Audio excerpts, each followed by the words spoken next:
In just a minute, I'll get this.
You need this, honey. You have some fans here.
7 o'clock, if we can get started, please.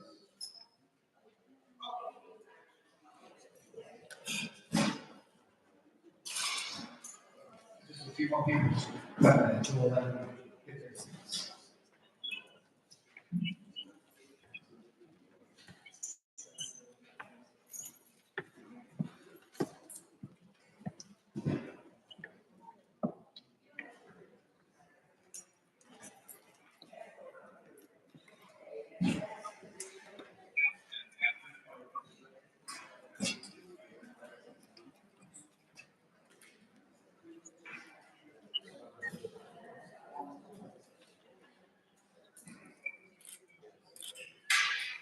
All right, we've got a full agenda tonight, so we're going to go ahead and get started. Good evening, my name is Tony Johnson. I'm the General Manager for the Kingston Residential Corporation. I'll be the moderator for tonight's event. Thank you all very much for coming out. Again, it's great to see such a turnout for a community event like this. We've been seeing good turnouts recently, and it's very well, so I appreciate that. Tonight, we have 3 very special guests with us. All candidates for the Fairfax County Board of Supervisors. In alphabetical order, we have Mr. Paul BERAN, Robin Russ, and Mark Welch. The rules of conduct for this evening: in a neighborly spirit, all individuals must be respectful of attendees, the moderator, and all candidates. Questions have been prepared ahead of time and input from the Board of Trustees and the community. All questions posed to the candidates will be specific and nonpartisan. Attendees must practice active listening, which includes, but is not limited to, refrain from interrupting the moderator or candidates. Please do not exhibit preference for a candidate and refrain from comments. Those who do not abide by these rules will be asked to stop when necessary and asked to leave. General guidelines for the debate are as follows. Each candidate will begin by rolling a set of die at the start of the event to determine the order the candidates will respond to questions. We've already done that. Supervisor Last will be first, Mr. BERAN second, and Mr. Welch last. Rotate after the review. Questions from the moderator will be granted to all candidates. Each candidate will be allowed 3 minutes to answer the question. The timer will be utilized and enforced by the moderator. The candidates are not permitted to ask each other questions which are irrelevant to the moderator's original question. If the candidate's response has a direct connection to another candidate's position, for example, the response names of the candidate in the position offered, then said candidate in question may offer no more than a minute and 30 seconds remarks. To open, we're going to ask for the candidates to do introductions. Introductions are 5 minutes and should cover what is your full name, how long you lived in Franconia, what is your professional background, how have you been active in the community outside of political office, what do you like best about the Franconia community, what do you see as the top 3 challenges in the community, what is your vision for the Franconia district, what is your top priority for the Franconia district that you're willing to advocate for on our behalf, and how do you plan to work with the Board of Supervisors on behalf? Quite a bit. We will ask Supervisor Russ to start. Yes, sir. Thank you very much. I'll start by saying I'm delighted to be here and to be your representative on the Fairfax County Board of Supervisors. I'll give a little background on myself. I'm a native Virginian. I grew up in the city of Alexandria, attended T.C. Williams High School where I graduated, went on to the University of Virginia, and after graduating from there, I spent my entire career here in Fairfax County. This is a place that I love, and I'm committed to making it better. I've had the opportunity to serve this community in a number of ways. I served as a planning commissioner under then David Hoffman, and under then Jeff McKay, and I served for eight years, where I worked on a number of pretty important planning and other exercise for this community. Additionally, I served in the Park Authority and helped with the Park Gracefully Highway plan. I also was a member of the Southeast Fairfax Development Corporation, helping to do some of the redevelopment along the Richmond Highway corridor. I have two daughters who are products of the Fairfax County Public Schools, and I'm delighted to say that my oldest did graduate from college this past May. She's working gainfully in Bethesda in a full-time job. My second daughter is going to graduate next year. She's already got her early action acceptance to Virginia Tech, so I'm pretty excited about that, even though you heard I said I went to the University of Virginia. So it's a little tough for me. But she's also going to apply to UVA, so we'll see what happens in the next couple weeks. So again, thinking about this district, we've had a number of areas that I've been pretty focused on. So to be frankly honest, affordability of housing for those who are seniors, those who have committed their lives to this community, help build it. I want to make sure that they can continue to live in this county. Second, thinking about those who are new entrants into the workforce, thinking about my own daughters and others who struggle to try to find a way to afford housing. And let's be perfectly frank, we've got to be able to provide housing for our workforce in order to be competitive and to meet the needs and the challenges of the companies that are located in the field. Additionally, I'll say, thinking about the revitalization, I mentioned the Richmond Highway corridor, I've been very focused in Springfield as well. There are a number of buildings that have been dilapidated and empty for over 10 years in Springfield. And what I've done in the last 2 years is to call those owners doggedly, week after week after week. And we finally got them to come to the table and say that they are ready to consider doing something different with those vacant parcels. Additionally, we've been very focused on trying to help our communities address some of the issues that they have relative to transportation, trying to fix sidewalks, trying to fix trails, trying to make sure that the community, the amenities that we have in place in this community best, and ensure that we have safety for our kids as they're walking to school, safe routes to school. So important. As a result of that, I've been a very active member on the board relative to making sure that we have money for pedestrian and other spot improvements, and we've been able to pull now $56 million to support those efforts over the last couple of years, and we have a target to get to $100 million in the next 2 more years. So you'll see more projects in our district as a result of that. And then last, I'll say, thinking about the difficulty for many as it relates to the cost of meeting some of the demands to live in this county. And that's not just on the affordable housing side, but thinking about those who live in their housing and paying their taxes and are seeing those increments year after year. I'm committed to looking for ways to expand the commercial tax base to ensure that we have more industrial and more commercial development so that we can make sure we can offset that residential burden, because that burden, unfortunately, is a structural issue within the county budget, which is really predicated on the way the taxes are administered here in this county because of the state. The state takes most of our payroll taxes, it goes down to Richmond, and then they get to reallocate it. We don't get much of that money back. I want to make an argument that we should get 8% of that payroll tax coming back to Fairfax County. If I'm elected for supervisor again, I commit to continue to serve and support you to make this the best community in all Fairfax County. Thank you for the opportunity to be here today. Thank you. All right. Mr. Mayor. Oh, there you go. Good evening. Thank you for coming. My name is Paul BERAN. I have been a resident here at the Franconia community since 2020. My wife and I moved. She actually has been working here in the DMV area since 2016. I moved to join her in 2020 once her job became permanent. She works for Congress. My background is simple. I've been marketing for 55 years. I started when I was 5 years old. Well, actually, I started as a radio disc jockey back in 1969 in Pittsburgh. And grew through the industry. I've seen it change quite a bit. But one thing is for sure, I learned that there are marketing solutions for virtually every problem. Believe it or not, there really are. I can show that to you. I hope to prove that tonight. But in further detail, I have been active outside the community. Politically, yes, I have, but also I've been very active in the church. I actually conduct a Bible study every Thursday night in my home, and I have for 2 years. What I like best about Franconia is that it is a melting pot of many different cultures. I used to live in Pittsburgh, which is my hometown, was that where you have Pittsburgh meats.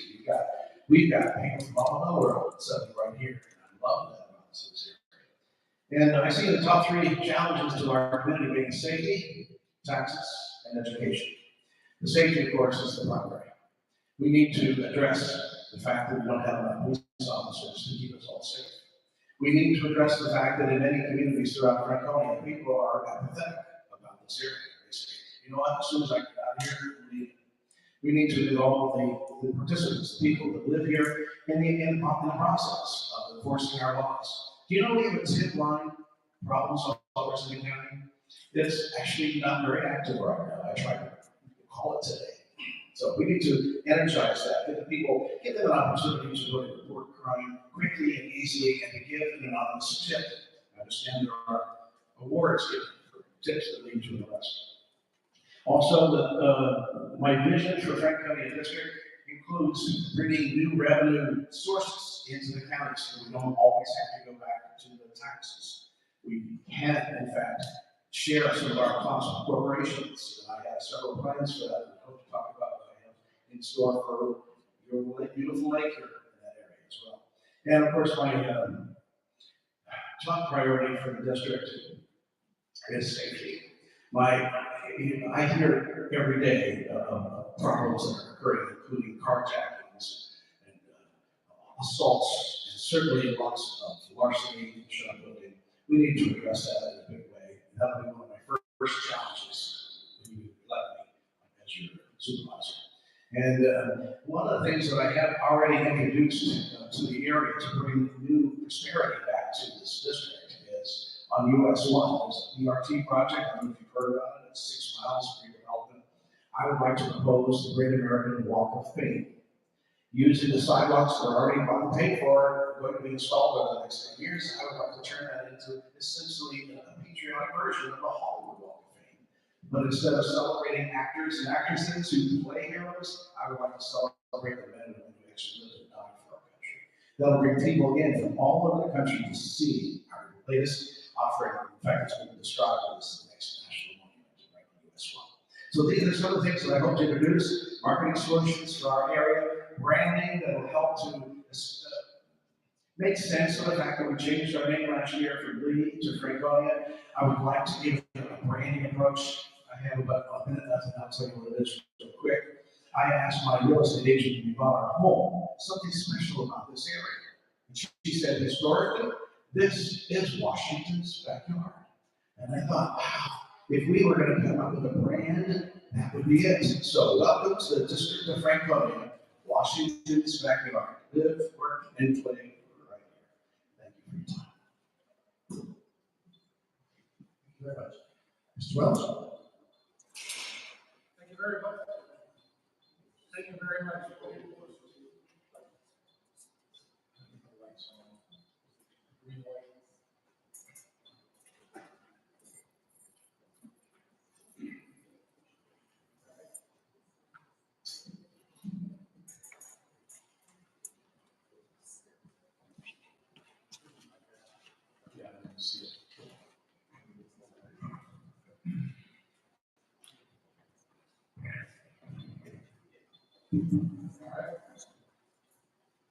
Thank you very much for the invitation to be here tonight. Again, my name is Mark Welch, and I'm running as an independent candidate. When I'm canvassing, one of the questions that people ask most often is, why do you run as an independent? And like many people, I'm disillusioned by the two-party system. I'm fiscally conservative, but I'm a social moderate. And I don't find that there's a place for me anymore than two major parties as they move to the extremes. I lived in Franconia for about 5 years. I lived in the county for over 30 years. Moved here to take a job with a lady.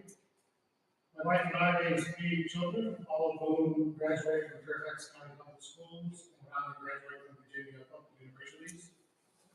So I'm a firm believer in providing the necessary funding to operate a first-class school system. But I'm not a believer in automatically rubber stamping proposed school districts. FCPS spent $3.3 billion in fiscal year 2023. The current budget is $3.8 billion. Does anyone in this room believe that FCPS will spend an additional $500 million, $500 million, educating essentially the same number of students this year? We used to live in the Mount Vernon district until a developer came along and began buying up homes and doubling the density of the neighborhood. A lot of neighborhood effort to fight the change, but in my opinion, only got lip service from the previous Mount Vernon district supervisor. So our house became an island in the sea of mansions, and we began to look to move, and that's how I ended up in the Springfield section of Franconia, right by a branch town.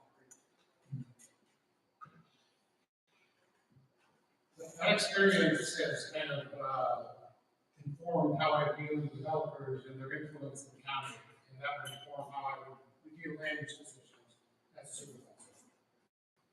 Professionally, I retired as a senior executive after 30 years with the federal government. My background was primarily budgeting and finance. And my last job, I was responsible for developing the agency's budget and submitting to the Office of Management and Budget. And I was responsible for defending it on the Hill. I managed a large staff that provided program support services to the mission offices.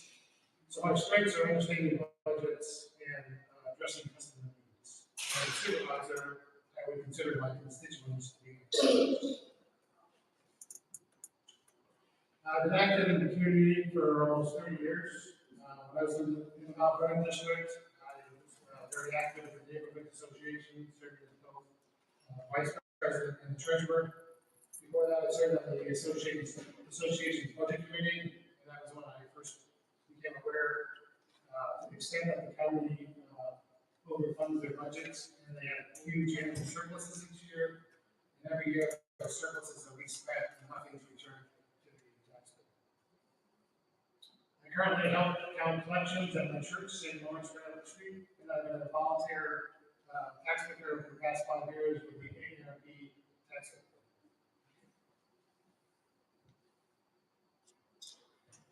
In terms of the top 3 challenges in the community, the first for me is stopping the unnecessarily high real estate tax increases, which is making living in the county increasingly unaffordable.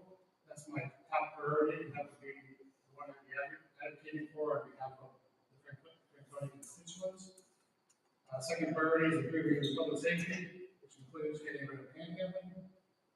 Third is making effective land use decisions that support revitalization, but also balance the impacts of protected communities. I will be discussing my ideas and solutions for these challenges when answering your prepared questions. So to wrap it up, I envision a Franconia district where we pay a reasonable amount for taxes, but not more than is necessary. I envision a district with decreasing rates of crime and overall safer communities. I envision a district where the schools are given what they need, but not more than what they need, so that excess funding can be redirected to other priorities such as public safety. I plan to work collaboratively with the other supervisors to make that happen. Okay, thank you for listening, and I appreciate you. Okay, thank you. Excellent. So the first question we have to do, a series of questions we have to do, has to do with safety and security. Each candidate will have 3 minutes to answer. The order will be Mr. BERAN, Mr. Welch, and Supervisor West. I'm happy to reread the questions to you after each candidate, if you can't follow this, we can answer 4 separate questions. A member from Stratford placed 2 questions on the top. What measures are you planning to take to combat rising crime in the area? Can we get more police presence? For example, car patrols and officers around strip malls. Terry from Queen's Court asks, what will you do to keep speed limits enforced on all major roadways that connect to our community? The board of trustees would like to expand this question to the following details, given there's been an increase in the rate of questions during meetings with membership. Fairfax County Police Department, Franconia District Station, for September 2023, reported a 15% increase in calls for service. Arrests for serious offenses were 53% as compared to last year. We have witnessed crime creep into our area with an armed carjacking, armed persons firing weapons in front of areas in Kingstown Center. The closing of some entrances to retail stores because of retail theft, and our vehicles being rummaged through to steal our belongings. Whether the perpetrators originated somewhere else in the DMV and migrated here to commit crime, whether they're local, there should be a strategy in place to combat this activity. Whether you are an incumbent or a candidate, what have you done or plan to do to mitigate this activity and create a long-term solution? Mr. Mayor. Thank you. First of all, as I mentioned earlier, that belief safety is the biggest issue facing our district. Of the entire county of Fairfax, the two worst areas to live in have the most amount of crime. Two of them are right here in Franconia. It's Roten and Iowa Valley. Well, first of all, this is not a problem that's going to be solved overnight. And I mentioned already in my opening statement that I believe that there's got to be participation with the police by all the people who live here. You need to let people know that this is your home, and you're going to stand up and protect it, and you're not going to let the bad guys get away with that. That means calling the police, that means calling the tip line, that means getting involved and not just washing your hands up and saying, no, I'm not here. Secondly, we need to do what we can to make the police feel that they're welcome, that they are, in fact, respected. And one of the things that I introduced about 2 months ago is the idea that we can approach HOAs, perhaps even yours would become one of them, that would allow the police officers to live in your community and you waive a part or all of the fees as a way of welcoming them into your community. Now, I realize that's not something that can be done very quickly, but it is an idea that has been welcomed by several HOAs I've already approached. And it also gives them an opportunity to park their car when they're off duty right in the neighborhood, which again gives a police presence that everybody will find quite welcoming.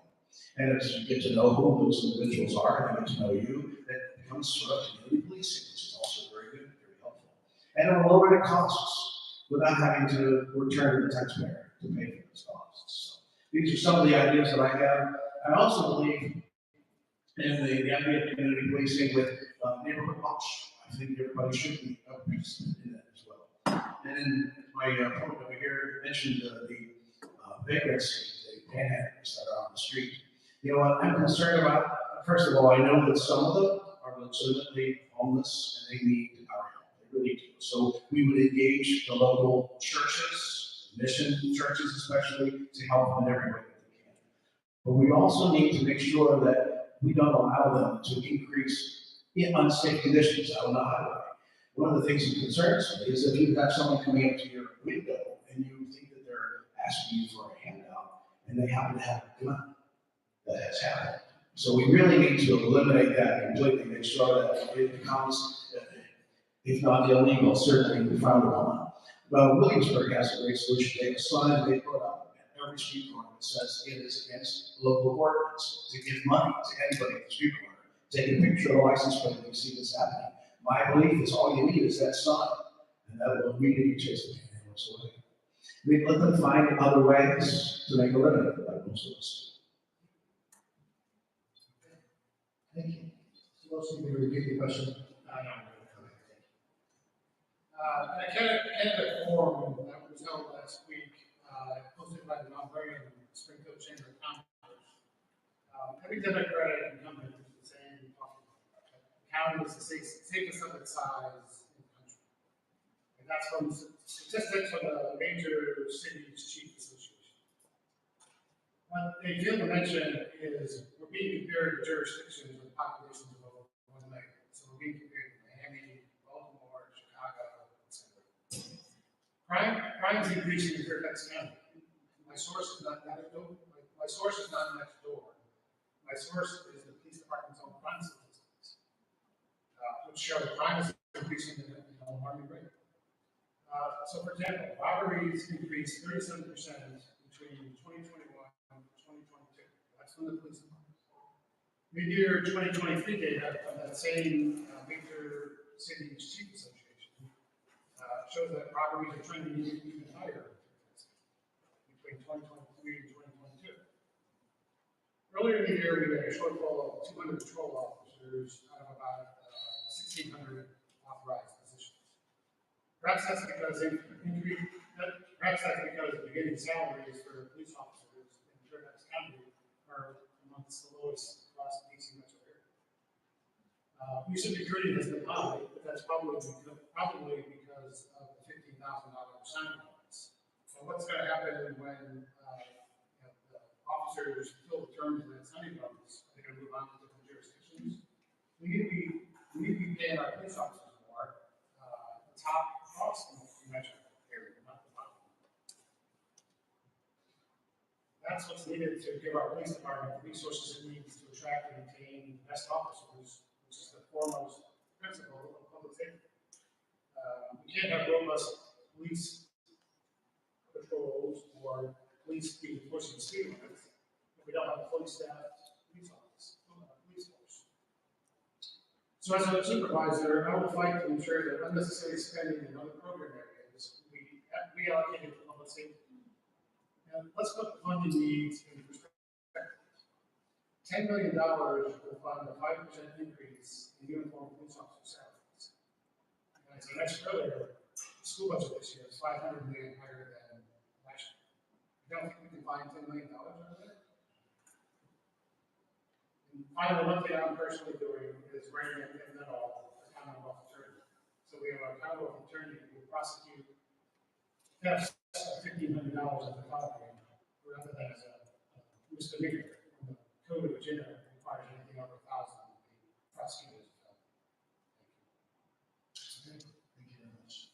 Supervisor? Yeah, thank you very much. I'll start by saying the first question, what measures are you planning to take to combat rising crime in the area? One critical thing is already been pointed out, and that is to address the number of vacancies that we have in the police department. This is a phenomenon that is happening all across the United States. This is not specific just to Fairfax County, but we are making some pretty significant strides in that area. One, we did provide a $15,000 signing bonus for new recruits, which I think is definitely helping. But to the point that we're the lowest or at the bottom of the list in terms of compensation is not true.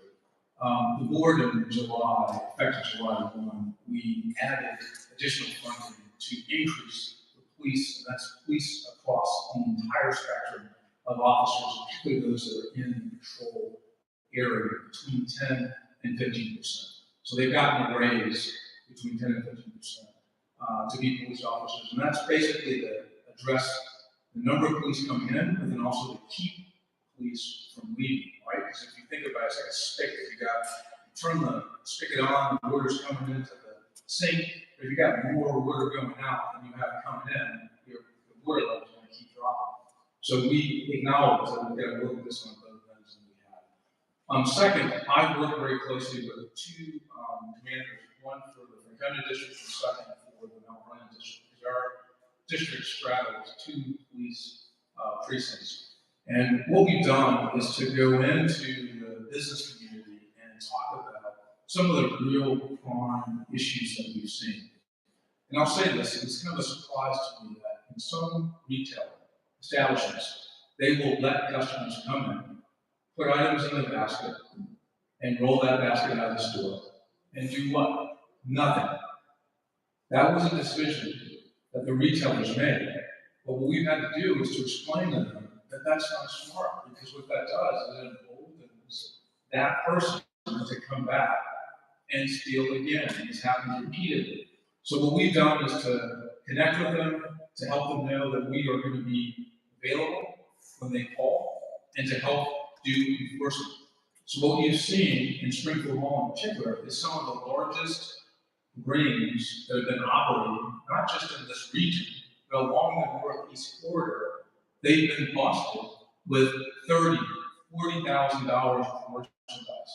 So we're going to continue to go after those who break the law in this district and make sure that they get stopped. And that's the way that we're going to help address this issue in our district. On the speeding enforcement, we do have additional officers in the Franconia district specifically aligned to help with that. Thank you. Thank you very much. Sure. Right, the next question has to do with maintenance of public land throughout the district. Many of our residents have noticed that land along roads, median strips, and street corners appear overgrown most of the summer. There are weeds growing along the street curb, the grass soft and tall, and trees do not appear to be changed. During our annual meetings, residents essentially inform that the county does not have a role as it is the responsibility of VDOT. If elected, do you have plans to work with the appropriate entities to improve the aesthetics of median street corners and public throughout the district? And if so, what are they? Mr. Welch? Every morning, my wife and I go for a walk, around the Springfield area, and we pick up litter. We're constantly pushing out trash from the branch California weeds that's in our backyard. And then I take my local trash truck to the work. Handicapped, he didn't put I'm it tired of paying a private contractor and more money every month for less and less service. So the budget, He has that. He has that too. So my point is, we all. What should do? What should probably? I recognize that VDOT is responsible for maintaining medians and roadways. What to do now? I have formed What to relationships do now? with VDOT local officials and the state representatives to make sure we make the schedules as prescribed, adhere to. And if not, I'll make some noise to raise that issue. I spent more than 30 years in the federal government supporting program initiatives, which requires bringing people together. And I will do the same thing working with VDOT and the state officials to make sure we keep those public ways maintained. Thank you. Supervisor West? Yeah, thank you. I'll start by saying this issue is definitely the responsibility of VDOT. Unfortunately, what VDOT has done as a part of their ongoing sort of maintenance and operations is that they do 2 mowing cycles per year. So they cut the grass in the medians in these VDOT rights of way twice a year. What the board did in the most recent years, we added an additional mowing cycle, which the board paid for. But that's not necessarily good because we don't want VDOT to get off the hook for maintaining the roadway that is their responsibility. So we're continuing to work with them to get back to a more regular schedule. But I will admit that this is obviously something that falls in their purview, but we will be working with our Northern Virginia delegates and state senators to help us get this issue addressed. Unfortunately, VDOT does have purview over this, and we do have to work within the confines of that. But we do have some residents, and I've seen them, who volunteer to go out in some cases and actually do the mowing themselves. I worry about their safety though, but I do appreciate that there are some who are so committed, and in some cases that can be arranged with permission of VDOT for those who would like to take on that responsibility. Not advocating for it, but just making the point that there are people who have done that. But I will commit that we will continue to look for ways to get more mowing cycles from VDOT as a part of their responsibility for the maintenance of that right of way. Thank you. Thank you. Yeah. You know, I did have the occasion to speak with one of the foremen from the county that was responsible for maintaining the grounds of the Franconia Park. And I asked him, I said, why is it that our grounds are not being maintained the way they used to be? And he said, well, we used to have gas-powered devices. We threw them all out 2 years ago in favor of electric. They only last 20 minutes. Okay, perhaps he does run into the same situation, I'm not sure. I also thought, you know, there are adopted highway programs that companies can sponsor a certain section of highway and pick up the litter in return for those some recognition. Perhaps we can make trimming the grass as part of that responsibility. You know, because it is important when you have people driving through the area, they get an impression of how the area is managed, you know, the pride of the area, whether it's a decent place to live, whether it's shopping. And if it's not maintained, it looks bad on us, it lowers our property values. So it's not just a bad feeling, it's a bad monetary decision as well. And I do encourage as many different avenues as possible to look into, whether it's to work with or to force VDOT to do what they're supposed to do, find other ways to get it done. I think it's time. Thank you very much. The third question, set of questions has to do with Fairfax County budget and taxes. Stephen from Stratford Waste asks, we've seen an increase in property taxes in a time of hyperinflation. We can make a pledge to not increase property taxes for the next 4 years to ensure we do not only age in place, but can live in place. Expanding on that question, Kingstown constituents have seen real estate taxes increase 21% over the last 5 years for an average town. The Fairfax Now, February 23rd, 2023 article indicated the Fairfax County budget for fiscal year 2024 is $5.1 billion, up $280,000 from last year, a 6% increase, largely due to an increase in real estate taxes. While the tax rate will remain the same, the average bill will increase by $520 for homeowners, thanks to an almost 7% rise in real estate assessments. Chairman McKay says this tax rate is far too high. Whether you are the incumbent or candidate, do you agree with Supervisor McKay? If not, why do you believe real estate taxes should continue to increase as well as the return on investment to your constituents? And if so, what is your plan on to avoid the continued escalation of our taxes and to engage the county in the hard choices of budget reduction? And this one will start with Supervisor Lewis. Okay, thank you. I'll say the incumbent. As the incumbent, I will agree with Chairman McKay on this point. The hard thing is that values increase because of sales of comparable units in our neighborhood. That's not done by board of supervisors. It's because somebody in your neighborhood decided to spend more on the house, and that increased the value of her house as well. However, I do acknowledge that there is a point where this becomes a significant issue, and I mentioned earlier for those who are seniors, making sure we do not price people out of this community. And that's one of the reasons why I've been so focused on making sure that we provide tax abatement, tax relief for our seniors who can qualify so that they can stay in this community. I said earlier, I'm very committed to making sure that we look for ways to sort of offset this over-reliance on the residential tax base. We've got to look for other ways to generate revenues. And that one of the ways is we can look at areas outside of residences, and that's going to be commercial and industrial. Those two areas are where we can have taxes offset the cost onto the average residence.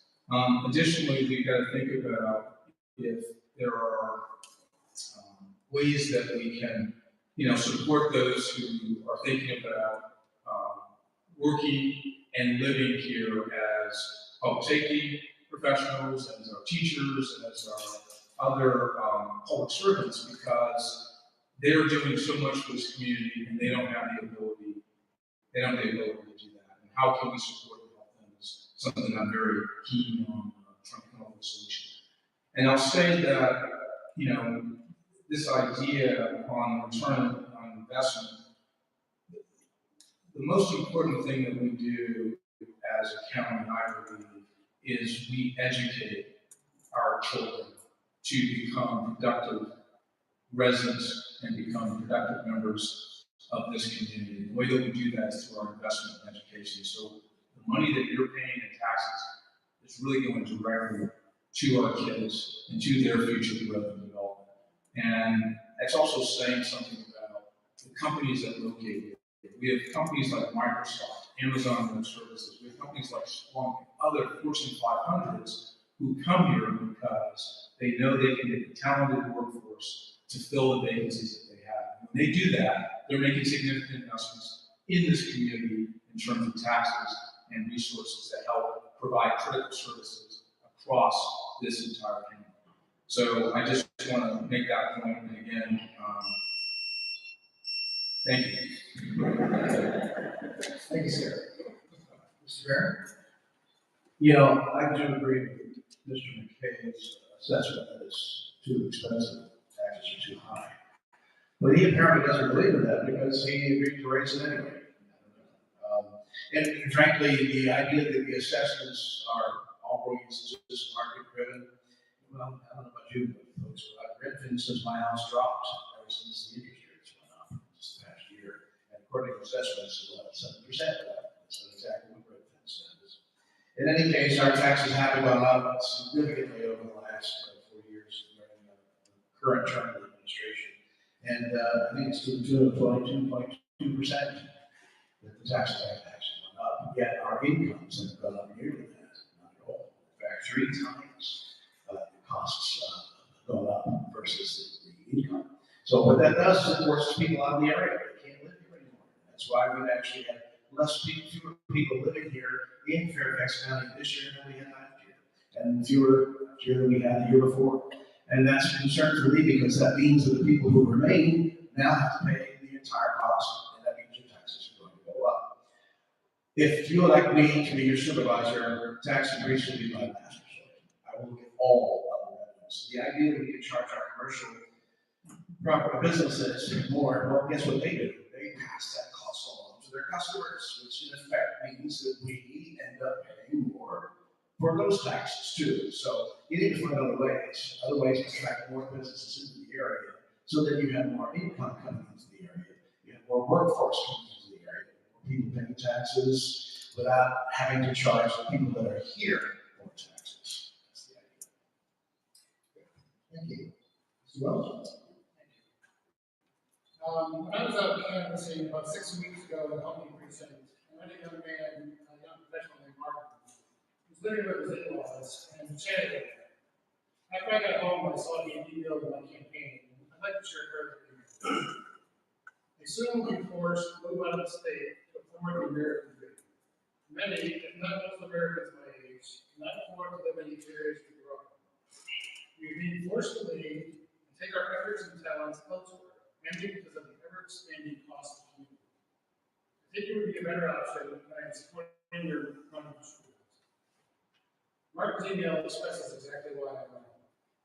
Not only are we pricing out existing homeowners, but we're making it impossible for the next generation to stay in the county and raise families. What Mark is feeling is the 18% increase in real estate taxes over the past 3 years. What he's talking about is how the board routinely votes to spend $400 million annual surpluses with nothing returned to the taxpayer. One of my campaign pledges from day one of my campaign is to only vote for an annual budget that does not raise real estate taxes. That may sound draconian, but it isn't. In fact, I have a responsible plan posted on the campaign website on how to make that possible. I would urge you all to take a look at that. It doesn't really involve difficult financial decisions. For example, the board raised real estate taxes 7% in fiscal year 23, which raised about an additional $200 million in revenue. Yet between the county and the schools, they ended with a surplus of $400 million. So why did we need that 7% real estate tax? What is really needed is the political will to actually require the school board to defend and justify their budgets. For example, when compared to fiscal year 20, when there were 5% fewer students, why does the fiscal year 24 school budget include 276 more non-school-based positions? Why are there 61 new additional principal positions in the same number of schools? Perhaps there are good reasons, but my point is that FPS has never articulated a reason why they need those additional positions. So they are consistently overfunded, but they unilaterally use an excess for such expenditures. As a supervisor, I would be asking those questions of the school. Okay, thank you very much. So the next question has to do with Kingstown Lake. There's a lot of water here behind this Center Center. Kingstown Lake is a lot more than we need to be just a lake. In fact, it provides critical stormwater management service. About 50% of the water comes from outside the Kingstown boundaries. Many of our residents do not realize they are being double taxed for stormwater management services.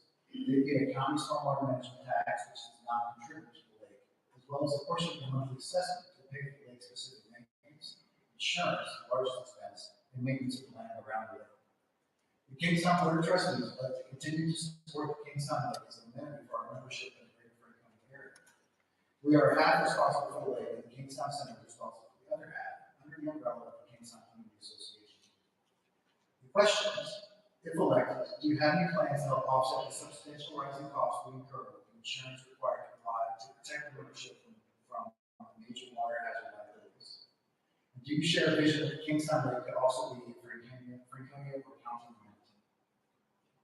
We'll begin with Mr. Brown. So first of all, it's not, could be, Kingstown Lake is an amenity for Franconia and the county. I have had the occasion to walk around the lake quite a few times, and I have met many of the people that walk around it. They aren't all residents here in Kingstown. They love coming here to the lake, no matter where they're from, and some of them as far away as Washington, D.C. So the fact is, we do have, I believe, as a county, a responsibility to help maintain the lake. I think that it is part of our amenities. Now, how will you do that? First of all, even if you do let me your supervisor, which I would love for you to do, I can't promise you that I can convince the other supervisors to fund any portion, because frankly, it doesn't belong to the county. Although 50% of the water does, and perhaps even the pollutants also belongs to the county. But I can't promise you that I can convince them of that, so what I have already started to do is look at other options. I will tell you, I approached Innova. I said, hey, you're going to hospital not far away. Why not include Kingstown Lake as part of your campus? Perhaps even at some point, we might consider naming it Innova Kingstown Lake. Well, at first they expressed some interest, but they eventually said, nah, you know what, we're spending enough money in building a new hospital, so we decline.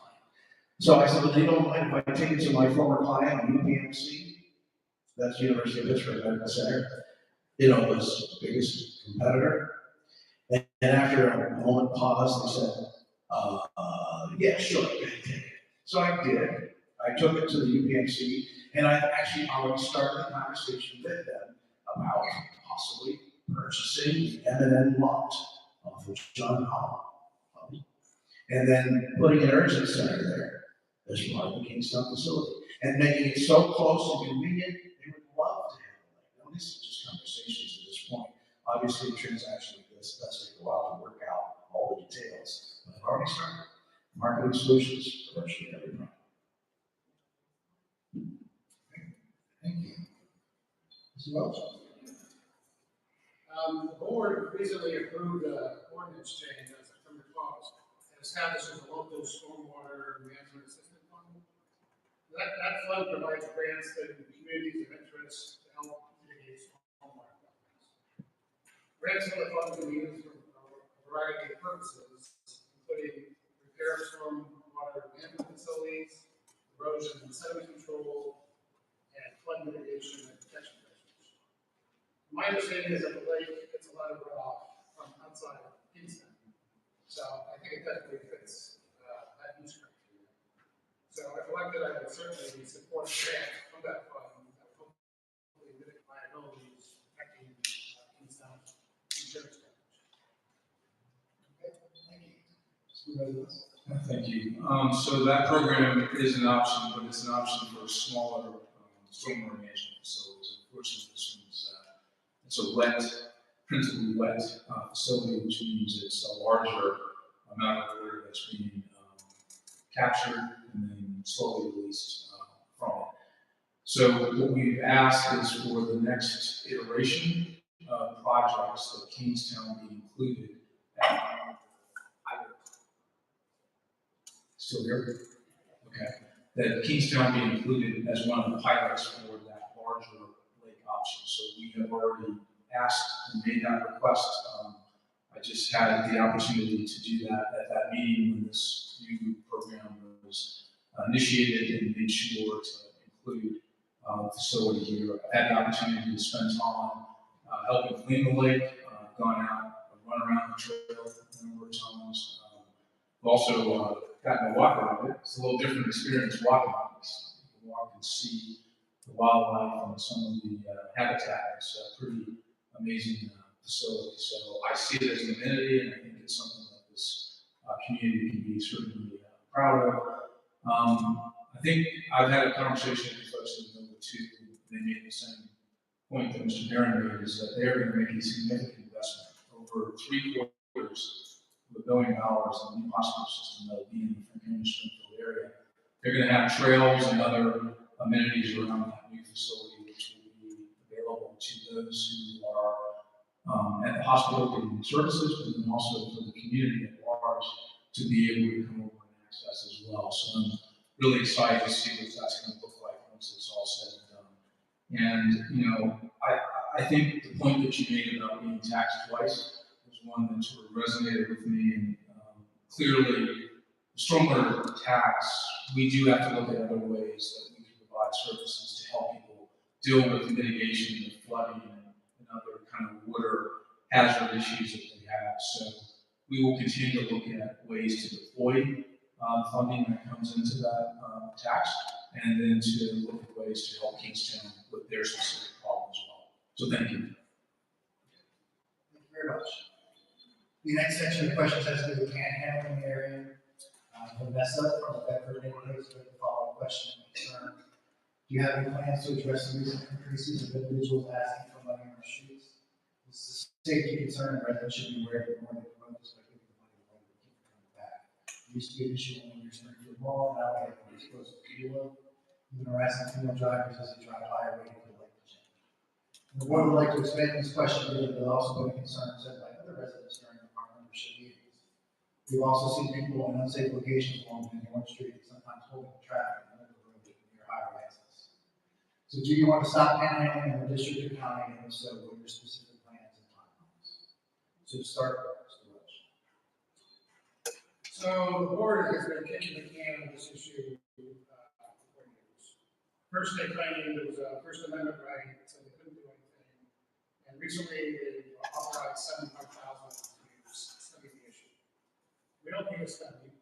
Loudoun County has adopted an ordinance that prohibits curb-to-curb exchanges in public roadways between pedestrians and motorists, a violation of which results in traffic.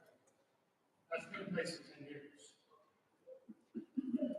However, the way they implement it, they rarely issue tickets to violators. They instead issue warnings and they refer people in need to county social services.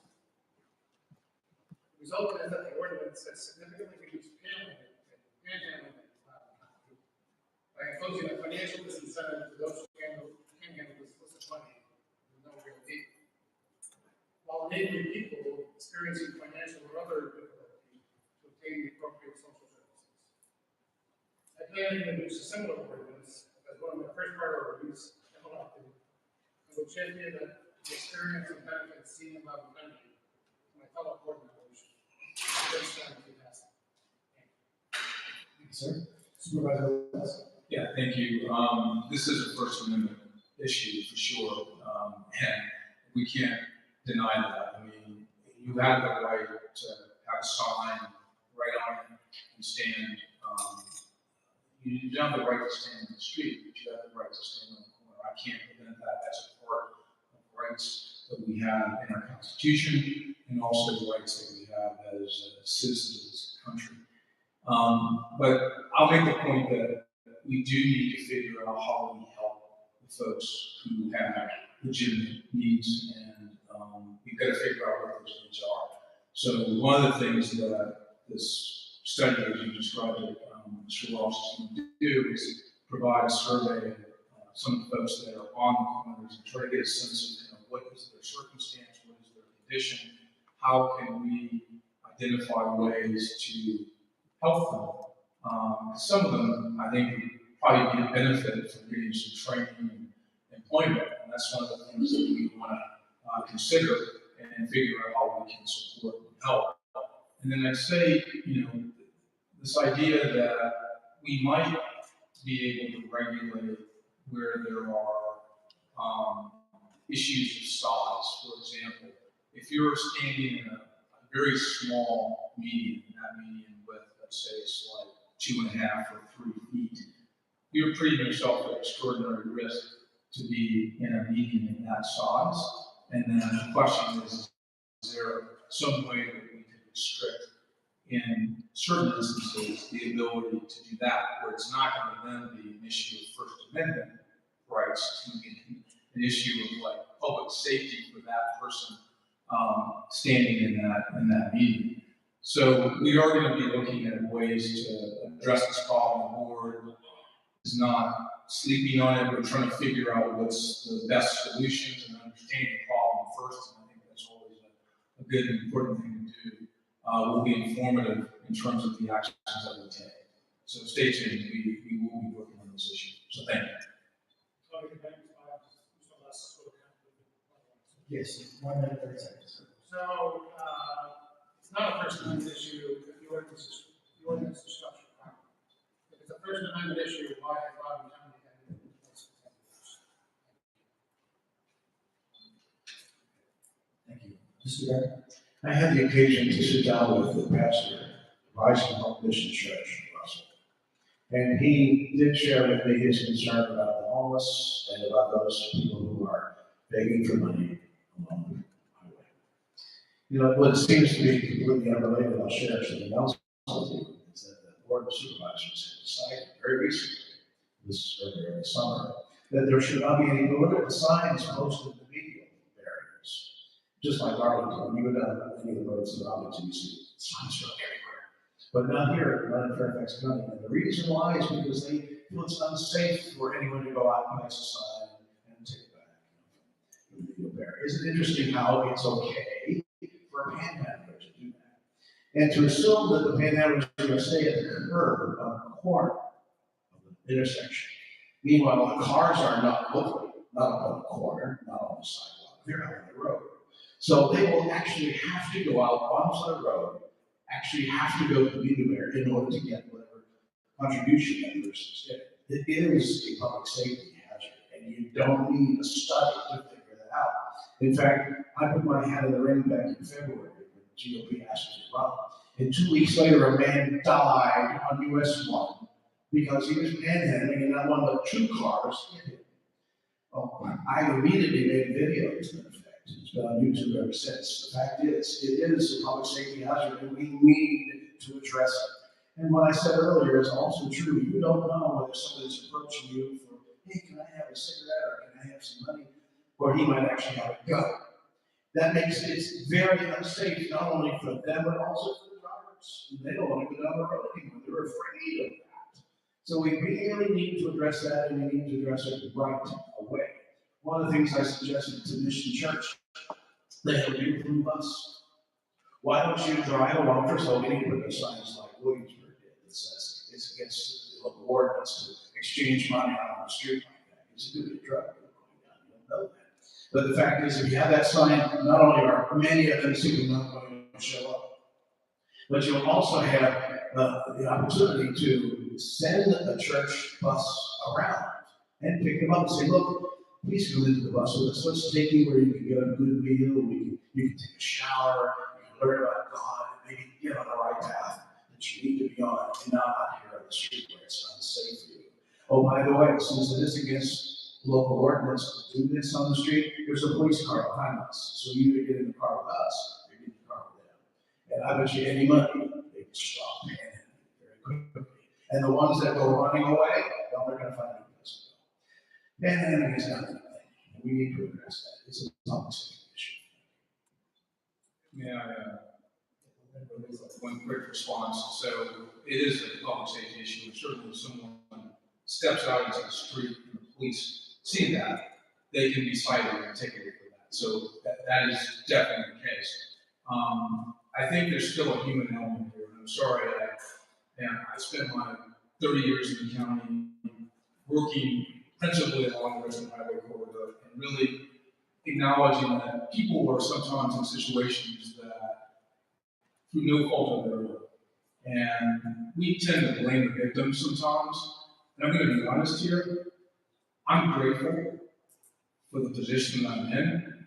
And I know that I'm in this position because there are people who cared for me and gave me the support and guidance to make it possible.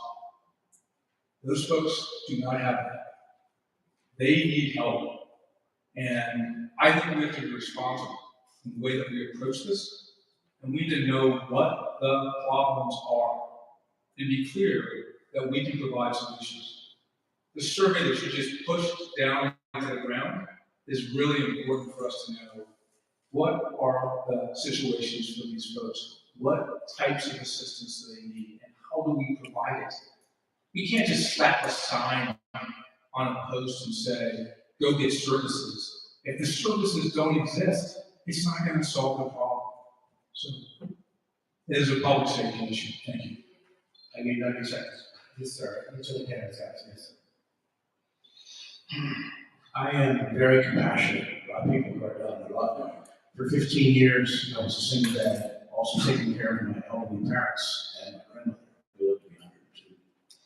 The fact is, there are lots of people who are out on the street collecting money, tax-free, that aren't homeless. It has been observed by my very next door neighbor, who has actually taken pictures of a pimp who drops off these quote homeless people on the street and gives them a place to stay, feeds them, and takes half of the money that they collect. He even writes the signs. I even asked the pastor at Rising Hope Mission Church, "Are you aware of that?" He said, "Yes, he is." So that's why I propose working with a church like Rising Hope to make sure those people who are down on their luck, who need to help, either mental health issues, drug issues, whatever the case may be, unemployment, homeless, we make sure that they get the help they need. And those that don't belong there and are stealing from people and doing it tax-free, breaking the law, they need to be apprehended. Thank you. It's a very passionate issue. The next set of questions has to do with housing and commercial development. In recent years, we've all seen new housing developments be approved by the Planning Commission and Fairfax supervisors for our area. Additionally, the Board of Supervisors have approved a plan outlining the need for an additional 15,000 new housing units, affordable to households at 60% of the average median income and below, over the 15 years between 2018 and 2033. We have learned that affordable dwelling units are often added as a small percentage of new home developments, and strategic plans for overall for new homes may be a lot higher. What is your long-term strategy to mitigate, one, traffic intensity on aging road infrastructure that is originally engineered for fewer homes, and two, impacts on schools and emergency services? What is your vision for new homes in Franconia? What would you consider the ideal distribution in terms of apartments, townhomes, and single-family homes? We have heard that first responders and teachers are desperately in housing that can afford entry-level incomes. Do you have plans to make homes affordable for these incomes, which may be above affordable dwelling thresholds? And finally, what plans do you have to bring in new businesses, whether large commercial businesses or small? Do you have plans related to ensuring town centers preserved as a shopping center and services centers? Wow, this is an mouthful. 3 minutes.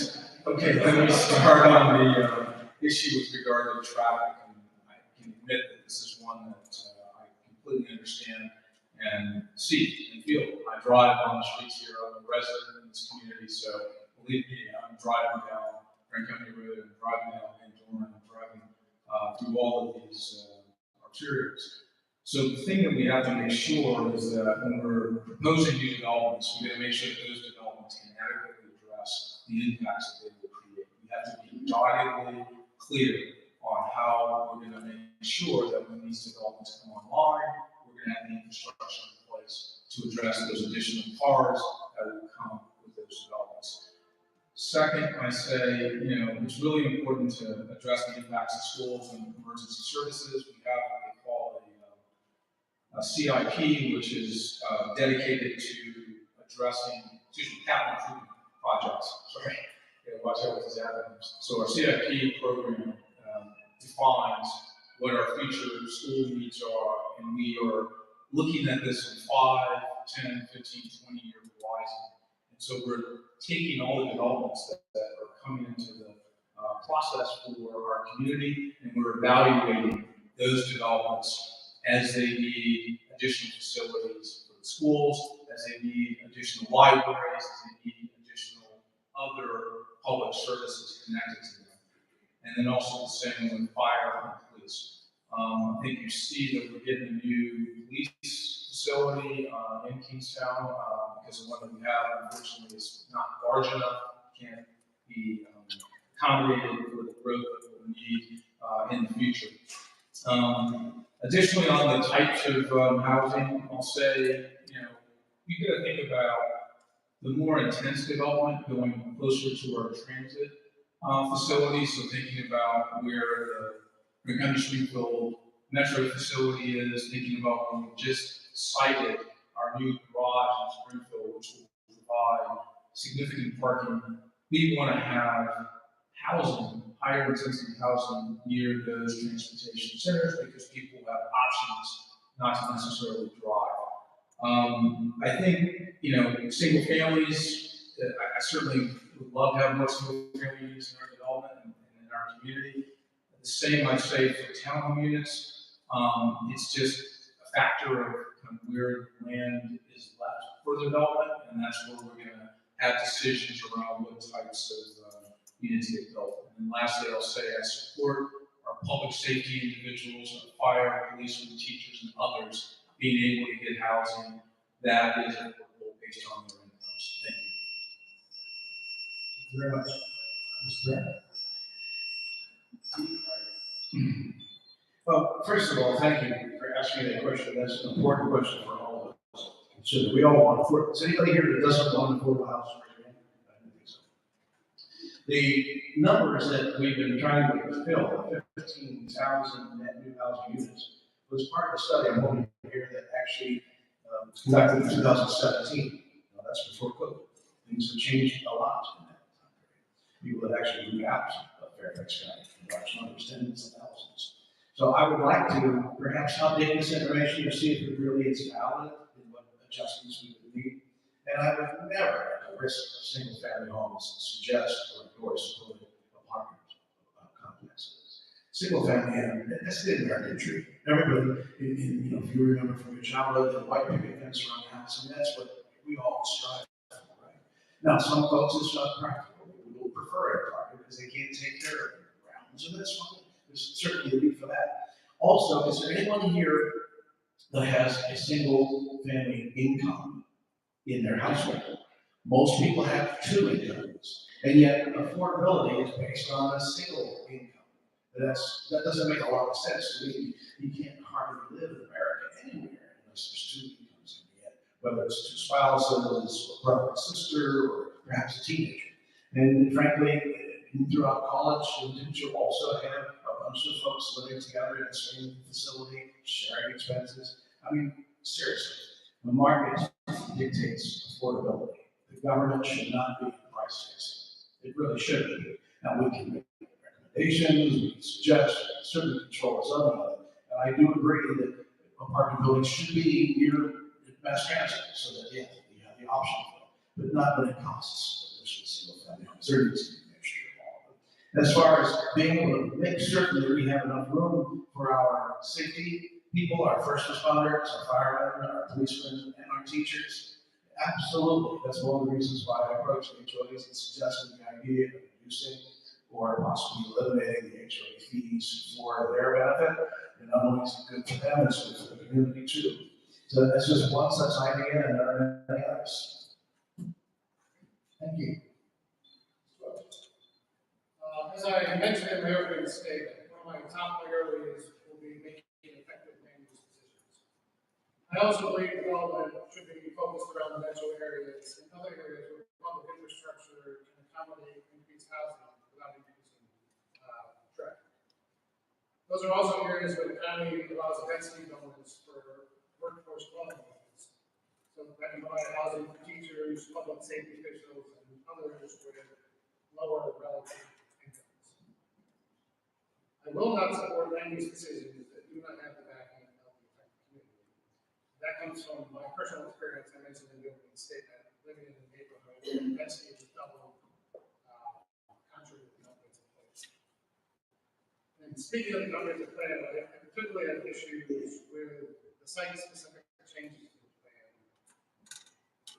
Where public infrastructure to support the development is lacking. The point of the plan is to have a comprehensive concept of land use in entire communities. That's why it's called a comprehensive plan. But while these site-specific changes are analyzed individually, the cumulative effect of these changes are not.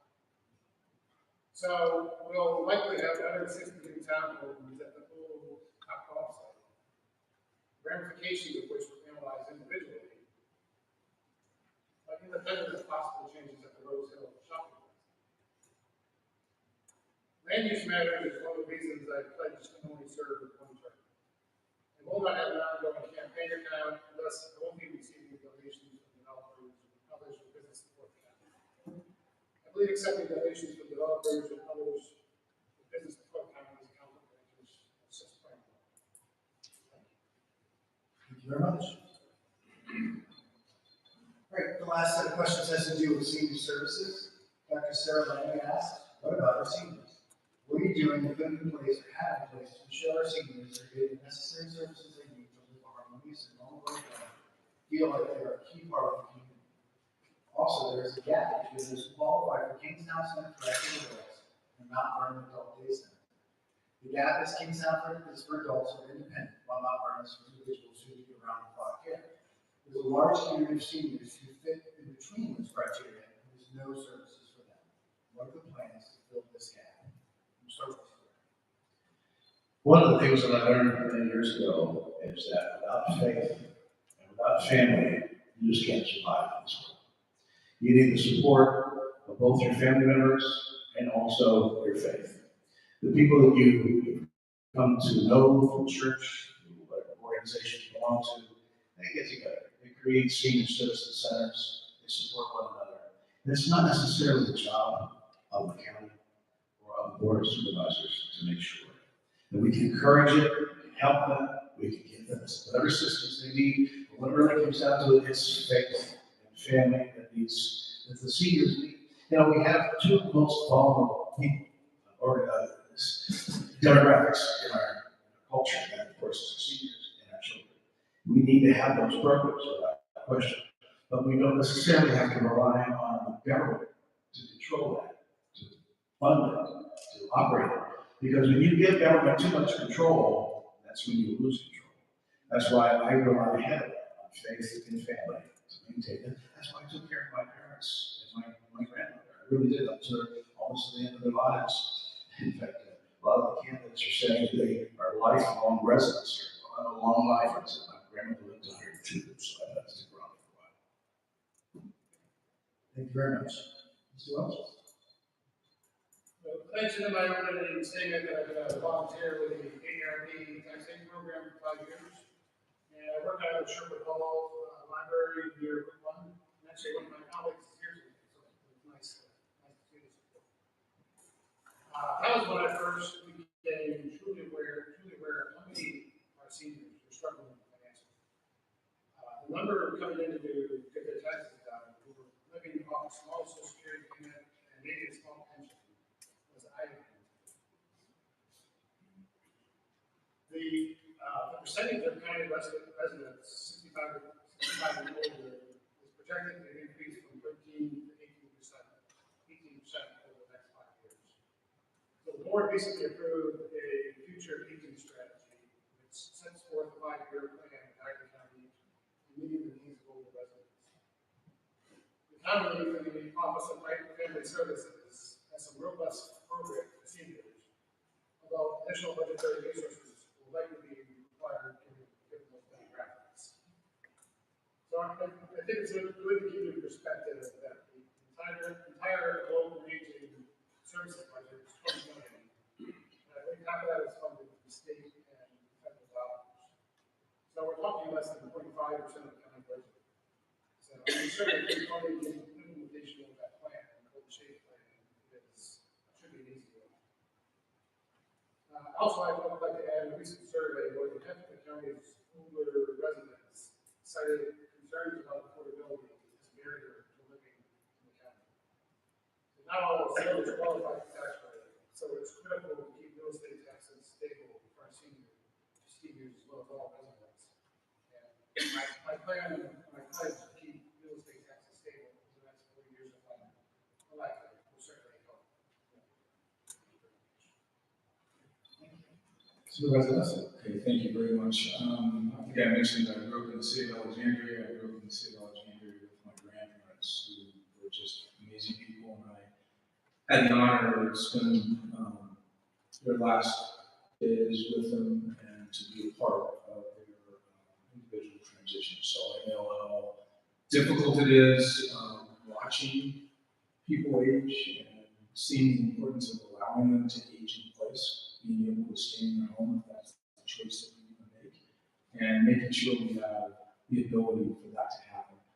I also made a point earlier that we've got to have places where our residents who have committed their life to supporting the community, if they want to stay, they should have the option to do that. So I think you might have noticed on Van Dorn and Oakwood, there's a new facility. It's a 150-unit facility for those who are seniors. It's an amazing facility. It's absolutely stunning when you go on the inside. It's got great noise attenuation. The thing that I like is that there's great community facilities for those who want to, they can play billiards, they can sit and read, they can be a part of knitting or a game class. And what I didn't realize is that when we had the opening, there was an 80-year-old who came up to me and said that she wasn't sure how she would be able to stay in the community. And when this facility opened, she applied and she got a room, got a unit. And she said because of that, she'll be able to have her grandkids come over. There's a little playground in the back. They'll be able to play. She'll be able to spend time with them. And she'll be able to continue to be engaged in the community that she's spent over 50 years in. So for me, that's something that we definitely have to make sure that we're doing. And then the point about other services, I think, some of our seniors struggle with, being lonely, and there's some mental health issues around being seniors, and I think we've got to be aware of this, and we've got to be providing services that can support and help them. We also have food insecurity. It's unbelievable how many seniors don't have enough money to buy the food that they need. We need to have programs in place to support and help them. This Shape of the Future and Shape of Aging survey that Mr. Walsh mentioned has a whole bunch of recommendations, and we're going to make sure we do everything we can to support those who have committed their lives to this county, to this district. Thank you. Thank you. We are a little bit ahead of schedule, but we had 3 minutes time for closing statements. We'll give you 4 minutes for closing statements, if that's no objection. Matt, is that okay with you? Okay, thank you. Our timekeeper. So Mr. Wells, I will be first. So again, thank you very much for having me here today. I'm running to be a voice for fiscal restraint. There are certainly positives from Mr. Luck's term, and I truly respect his dedication to it. Which knows the butt. So with all the future challenges facing the county, the biggest is increased housing. I just don't think his record of service will meet that. Democrats on the board love to blame the lack of state dollars for Richmond as the reason for having raised real estate taxes 18% over the past 10 years. That is a spending problem, which is completely the board's responsibility. Mr. Lusk has now voted over his term to increase the county budget by $1 billion. And in those 4 years, only Supervisor Franconia has advocated even $1 of cost reduction from the budget submitted by the county executive. Reelecting the Democratic incumbents just means remaining on the path of increased powerful. I don't have deep pockets, any significant endorsements, or any slick campaign statements. But I do have solutions and a strong work ethic for ensuring that the next generation can raise families in the county that people of my generation continue to afford to live. I think I can safely assume that I am the only candidate up here who has personally delivered door hangers who took over $6,000. Well, I did get help from my mom, but I think I did most of the $6,000. I met my lowest wage since my high school football days, so no matter what happens, it hasn't been good. When deciding on your vote, I ask you to consider the following. So why is that a board with at least 9 members of the same political party? Does that encourage you to think? Or should there be a voice on the board not tied with it? I ask you to consider if it's beneficial to have a person who's pledging to serve only 1 term. So any decisions will be made solely based on the interest of constituents, not for any personal political ambitions. Finally, enjoy being here tonight. And if you have any additional questions that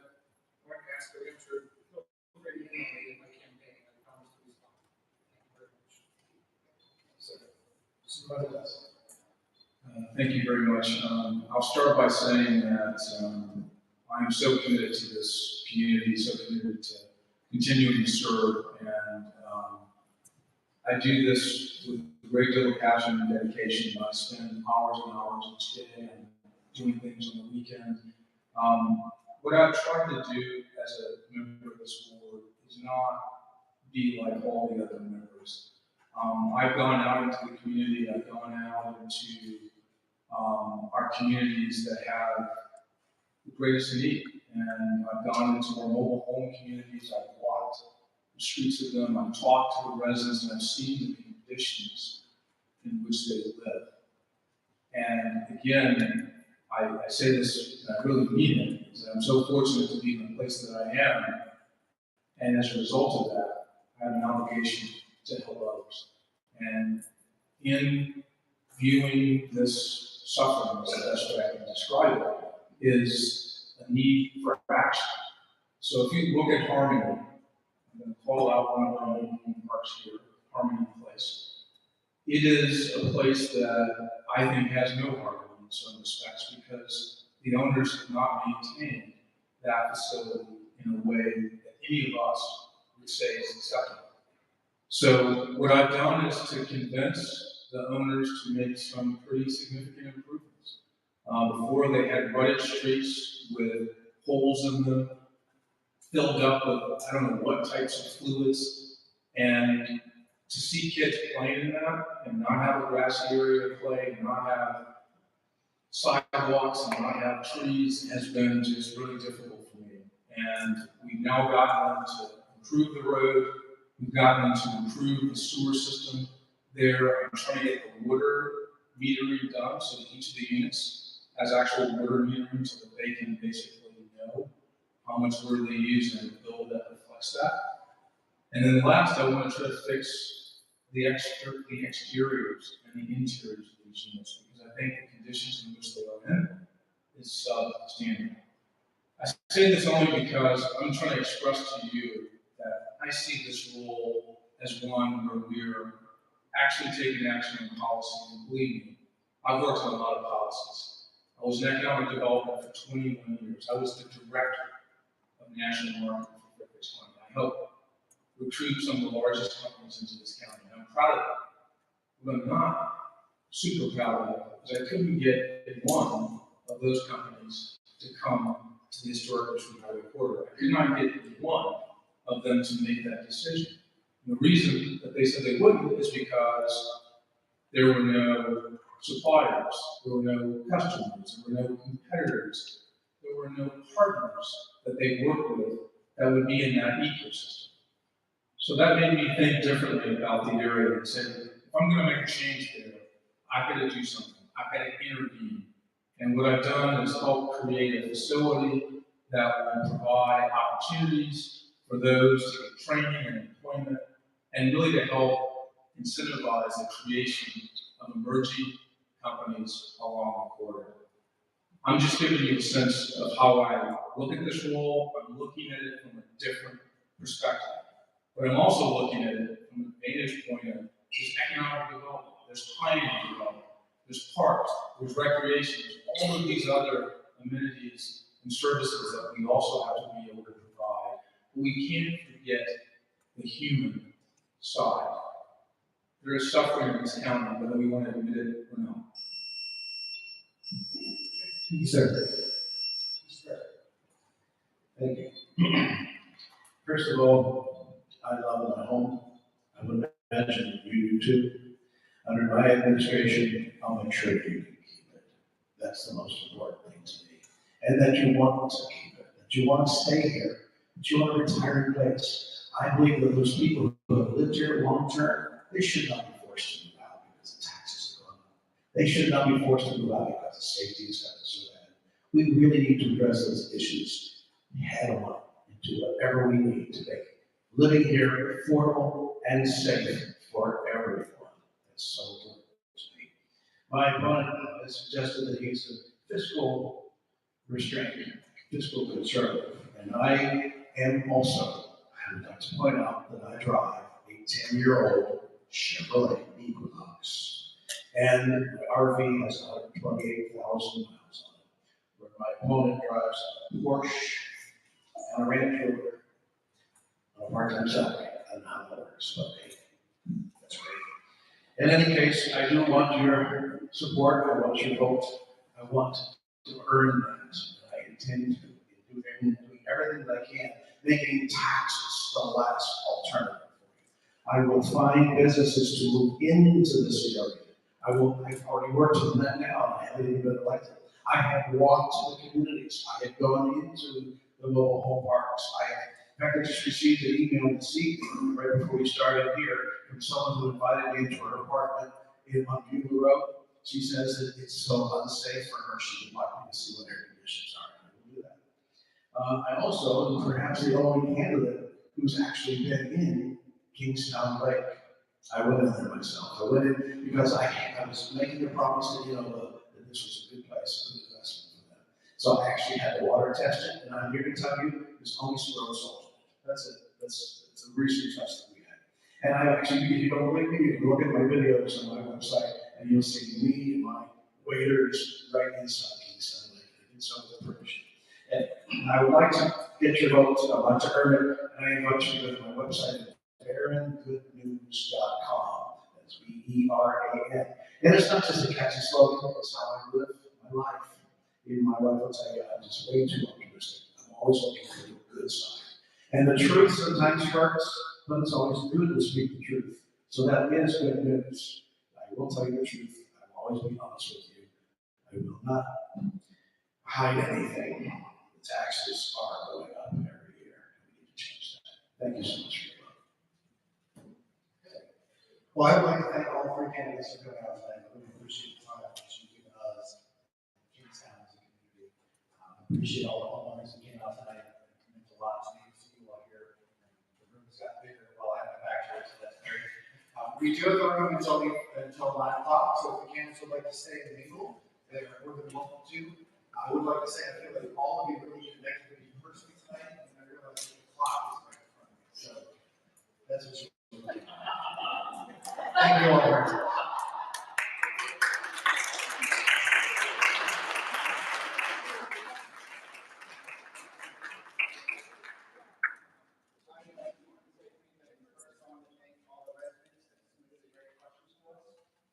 So thank you for your participation here. And I'd like to give another round of applause to these three gentlemen.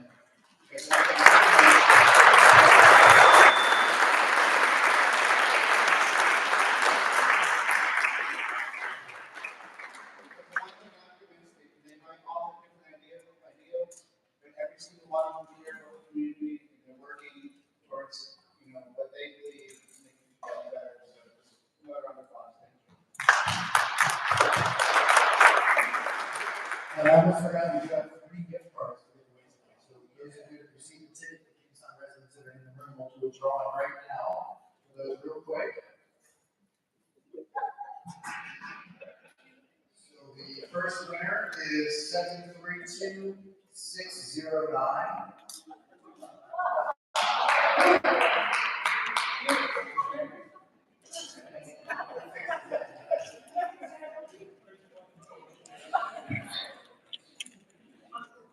All right, and then we have 2 more Amazon gift cards for $50.